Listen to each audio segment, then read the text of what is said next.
Welcome to Tenkara in Conversation.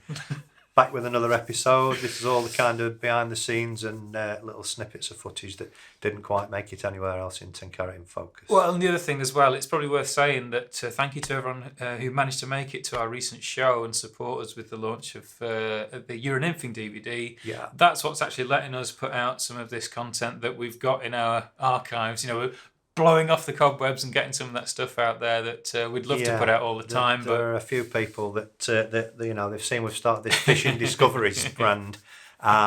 It's not a side project. It's as big a project as Tenkara in Focus, but it doesn't mean that Discover Tenkara and Tenkara in Focus is taking a backseat.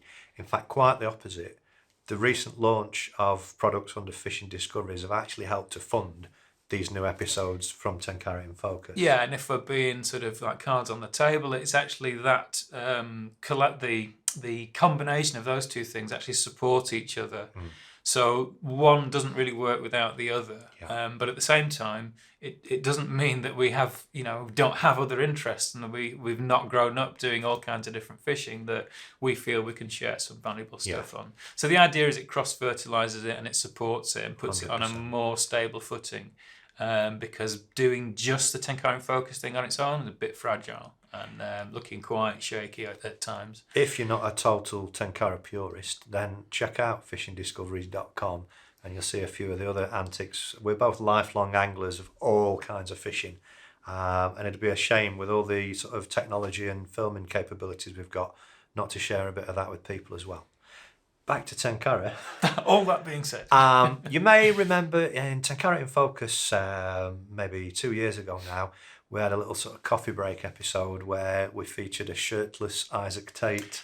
Yeah, and if I can get my act together somewhere around here, either below the video or actually in the little on-screen notifications, we'll put a link to that episode. Yeah. Because it's worth watching. Yeah. If you've never seen a US Marine surface diving to try and retrieve a snagged fish, you haven't lived, and therefore that will definitely fill a hole in your life experience. Yeah. On that very same day, when he dried out, we did manage to get a little bit of filming and capture a typical sort of, marine. He was quite sort of short on words. On point. He's a man of action, absolutely. And in fact, that came in very useful because he'd only just dried off and we had to cross a rapidly rising and colouring up river, which was terrifying. That's a story for another day. If you're watching, Isaac, big thanks. Really enjoyed that day with you, and I hope this interview makes a nice little memento. Yeah, just to echo that, huge props. It was a fantastic day, a great adventure, and I'd love to relive just some of that today with you. In his own words, Isaac Tait. All right, I was born in Lawton, Oklahoma, and I first heard about Tenkara while I was looking online for lightweight fly fishing backpacking rigs, and Tenkara came up and it sounded interesting. I run a website called Fallfish Tenkara, and originally started as just a kind of venue for my writing and photography. And then as I started to get more questions from the internet, people from around the world asking me about coming to Japan, I switched it to be more of an information type site with transportation information, lodging, where to go, what to see, what to do type of a website. So I've recently started fishing with the Faribo TF39 TA, and really like the triple zoom feature on that rod. And I had been fishing it with ultra lightweight level line from Three Rivers Tenkara, and kind of started moving over towards Fujinu lines now. I used to fish mostly with Western flies. The past season or so, I've migrated more towards fishing Kibari patterns that I tie myself. So I'm just kind of experimenting with different colors and patterns, hackles, feathers, that kind of stuff. So nothing really official, just having fun with it.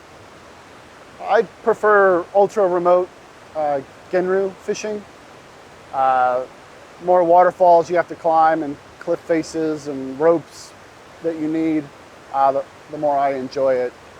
So it's not necessarily about how many fish I catch or how big they are, but the adventure of getting in and out of these remote locations.